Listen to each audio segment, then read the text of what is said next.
Bonjour, c'est votre veille hebdomadaire de Pelvis Périnéologie du 5 décembre 2025, proposée par Erwan Le Rumeur, kinésithérapeute à ICA Paris 15. Émission d'information, pas de conseil médical individualisé.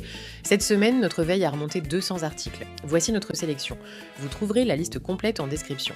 Pour cet épisode, j'ai choisi deux grands axes. D'une part, les douleurs pelviennes féminines avec vulvodynie, dysménorrhée, cicatrice de césarienne douloureuse et endométriose associée. D'autre part, la continence et le périnée chirurgical avec prévention de la rétention, trajectoire post-prostatectomie et choix chirurgicaux en cas de prolapsus. À la une, vulvodynie, dysménorrhée et cicatrice de césarienne douloureuse. On commence par la vulvodynie avec un essai randomisé qui intéresse directement la pratique des kinés. Dans le Journal of Psychosomatic Obstetrics and Gynecology, Al Bedil et collaborateurs testent l'ajout d'un entraînement de body scan en pleine conscience à une rééducation périnéale multimodale standard. Toutes les patientes reçoivent 10 séances structurées de kinésithérapie du plancher pelvien. Le groupe intervention ajoute des body scans audio-guidés à la maison 5 fois par semaine. Le critère principal est que la faisabilité, mais les auteurs suivent aussi la douleur, la détresse sexuelle et la fonction sexuelle. Les résultats montrent une bonne faisabilité, une adhésion élevée et des améliorations plus marquées de la douleur et de la détresse sexuelle dans le groupe Body Scan, avec une tendance favorable sur la qualité de vie sexuelle. En pratique, cela plaide pour intégrer des pratiques de pleine conscience simples, audio-guidées, comme prolongement naturel de la rééducation, plutôt que de les laisser dans la case alternative floue. Toujours sur la douleur sexuelle, mais côté pharmacologie, une méta-analyse de haut niveau de preuve s'intéresse à la toxine botulinique A dans la vestibulodynie provoquée. Les essais contrôlés agrégés ne montrent pas d'effet constant et net de la toxine sur la douleur, ni sur la fonction ou la détresse sexuelle, malgré une bonne tolérance globale. Message simple, la toxine botulinique n'est pas la baguette magique de la vestibulodynie. Si elle se discute au cas par cas, dans des centres spécialisés, l'arsenal de base reste l'éducation, la rééducation ciblée, le travail myofacial et les approches centrées sur la douleur chronique. Côté dysménorrhée primaire, une méta-analyse d'essais randomisés publiée dans Complementary Therapies in Medicine passe au crible plus de 20 études sur l'acupression. Dans l'ensemble, l'acupression fait mieux que le placebo, mieux que certains traitements usuels et mieux que l'absence de prise en charge sur l'intensité de la douleur menstruelle, avec des effets indésirables rares et mineurs. La qualité globale de la preuve reste faible, mais le signal est cohérent. On observe une réduction moyenne de la douleur d'ampleur modérée. Traduction pratique, ce n'est ni un substitut au traitement validé, ni une recette miracle, mais c'est une option d'autoprise en charge peu risquée à intégrer dans l'éducation des patientes qui cherchent des leviers non médicamenteux. Deux méta-analyses majeures viennent ensuite éclairer la douleur autour de la cicatrice de césarienne. La première, dans le Journal of Minimally Invasive Gynecology, fait le point sur la niche de cicatrice de césarienne ou isthmocèle et la douleur pelvienne. Les auteurs d'un rassemblement des dizaines d'études et montrent comment que les femmes avec niche ont des taux nettement plus élevés de dysménorrhée, de dyspareunie et de douleurs pelviennes chroniques que celles sans niche.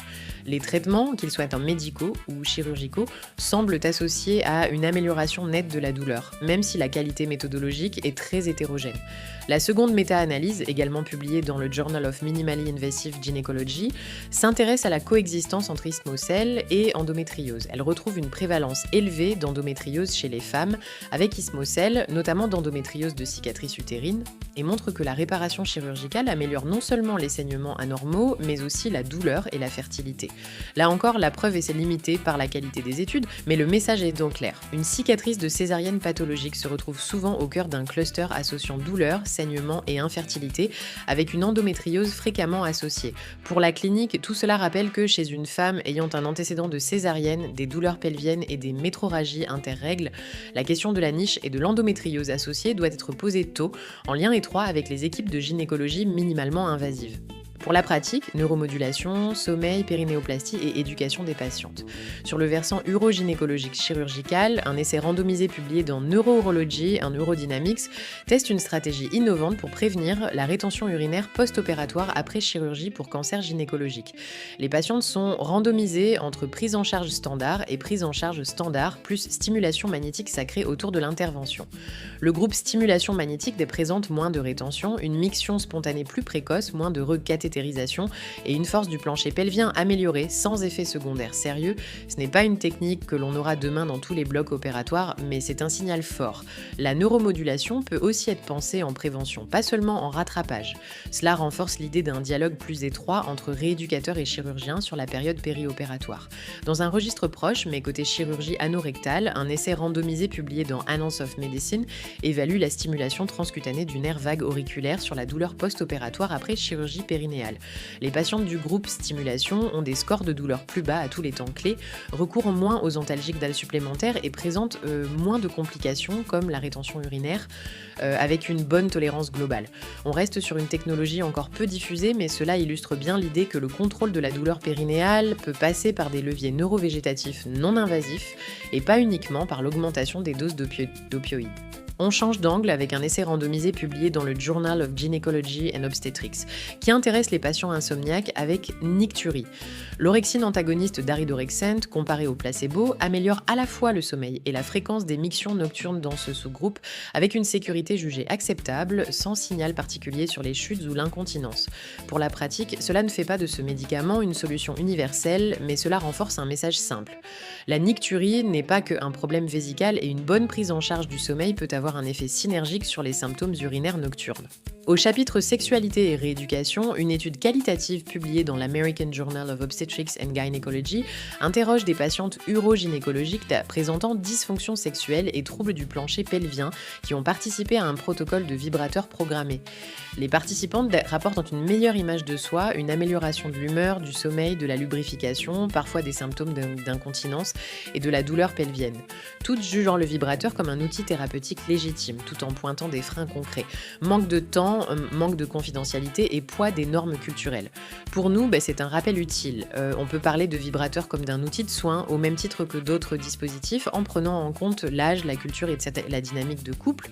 Enfin, chez l'homme, un travail de cohorte avant-après publié dans BGU International décrit la mise en place d'un parcours de préhabilitation périnéale digitalisé pour les prostatectomies robot-assistées.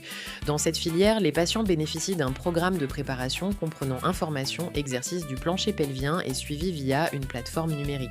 L'étude rapporte une meilleure continence précoce après chirurgie avec une bonne adhésion au programme, y compris après passage à une version essentiellement digitale. Traduction concrète. On dispose désormais de données qui soutiennent l'intérêt d'un entraînement périnéal préopératoire structuré, y compris à distance, pour la prostatectomie. C'est une carte à jouer pour les cabinets qui souhaitent formaliser des parcours d'incontinence post-prostatectomie en lien avec les urologues. À surveiller prolapsus, utérus à conserver et approche microbiote. Du côté du prolapsus génital, une méta-analyse publiée dans Maturitas revient sur un débat très courant au blog comme en consultation. Faut-il conserver l'utérus lors d'une réparation vaginale sur tissu natif ou proposer systématiquement une hystérectomie? La revue compare hystéropexie et hystérectomie en termes de récidive anatomique, de complications, de durée opératoire et de fonction. Sans trancher définitivement, les données ne montrent pas de surrisque massif de récidive avec les procédures conservatrices, tout en rappelant l'hétérogénéité des techniques et la qualité variable des études. Le message clinique est double. D'une part, la conservation utérine est une option raisonnable à discuter avec certaines patientes. D'autre part, le choix entre hystéropexie et hystérectomie doit être individualisé en tenant compte de l'âge, du projet de fertilité, du contexte oncologique et de l'expertise locale. Sur un versant plus fondamental clinique, une revue narrative de Kassir et collaborateurs dans Clinical Microbiology and Infection examine les thérapies non antibiotiques des cystites récidivantes chez la femme, avec un focus particulier sur la transplantation de microbiote fécal. Les auteurs rappellent le lien étroit entre microbiote intestinal, microbiote vaginal et risque de récidive de cystite et synthétisent les rares données disponibles sur la transplantation de microbiote dans ce contexte. Quelques séries et rapports de cas, des signaux intéressants, mais encore très loin, des standards de preuves nécessaires pour une recommandation large. En pratique, cela confirme surtout deux choses. La piste microbiote est sérieuse et les traitements non antibiotiques, qu'il s'agisse de mesures comportementales, de prophylaxie ciblée ou éventuellement de transplantation de microbiote dans le cadre d'essais, méritent d'être intégrés à la réflexion. Mais l'enthousiasme doit rester mesuré. À la frontière entre urologie et neurologie, une revue systématique publiée dans Current Urology Reports fait le point sur la prise en charge des symptômes urinaires dans la maladie de Parkinson, du traitement dopaminergique aux anticholinergiques, bêta-3 agonistes, techniques d'aide de neuromodulation et toxines intravésicales. Sans surprise, la littérature a été limitée et hétérogène, mais l'ensemble converge vers le besoin d'une approche très personnalisée, qui tienne compte des fonctions cognitives, du risque de chute et de la polymédication. Pour les rééducateurs, c'est un rappel fort. Les patients parkinsoniens avec vessie hyperactive ou incontinence sont fragiles sur tous les plans et toute proposition, qu'il s'agisse d'exercice, d'adaptation médicamenteuse ou de neuromodulation, doit s'intégrer dans une stratégie globale coordonnée avec les neurologues. Bref, signaux rapides à garder en tête. Une étude randomisée menée en Thaïlande montre qu'une simple vidéo d'animation de quelques minutes sur l'incontinence urinaire améliore nettement les connaissances, la propension à consulter et la qualité de vie par rapport à une séance d'éducation santé plus classique. Le message est simple, des contenus courts, ciblés et culturellement adaptés peuvent beaucoup faire pour le repérage et la prise en charge des troubles urinaires. Un projet de qualité en obstétrique montre qu'un bundle de prévention des infections chez les patientes avec rupture prématurée des membranes, associant limitation des touchés vaginaux, soins périnéaux réguliers et hygiène des mains stricte, réduit les taux de sorioamniotite et certaines complications néonatales. Ce n'est pas de la périnéologie pure, mais cela rappelle l'impact des pratiques de base sur la morbidité périnatale. Un cas radiologique rapporte une occlusion grélique mécanique secondaire à une hernie périnéale après amputation abdomino-périnéale. Il rappelle que les hernies périnéales tardives ne sont pas seulement un problème esthétique. Elles peuvent avoir des conséquences digestives lourdes et nécessitent une surveillance prolongée et parfois une reprise chirurgicale. Insolite, quand le périnée sort des sentiers battus. Dans le Journal of Sexual Medicine, 2 articles de perspective reviennent sur une grande cohorte de femmes souffrant de vulvodynie, de plancher pelvien hyperactif, de cystite post-coïtale et de cystite interstitielle. Les auteurs insistent sur un point souvent négligé, même lorsque les lésions visibles sont contrôlées, la récupération psychosexuelle est loin d'être automatique et les patients continuent parfois à se vivre comme malades du sexe, malgré la cicatrisation. Pour nos pratiques, c'est un rappel utile de ne pas confondre normalisation anatomique et guérison vécue et de garder la porte ouverte à des approches intégrant le couple, la psychosexologie et l'éducation à la douleur. Autre curiosité sérieuse, dans la vague des thérapies basées sur le microbiote, la revue sur la transplantation de microbiote fécal pour cystite récidivante chez la femme pourrait presque figurer au rayon science-fiction si elle n'était pas adossée à de vraies données préliminaires.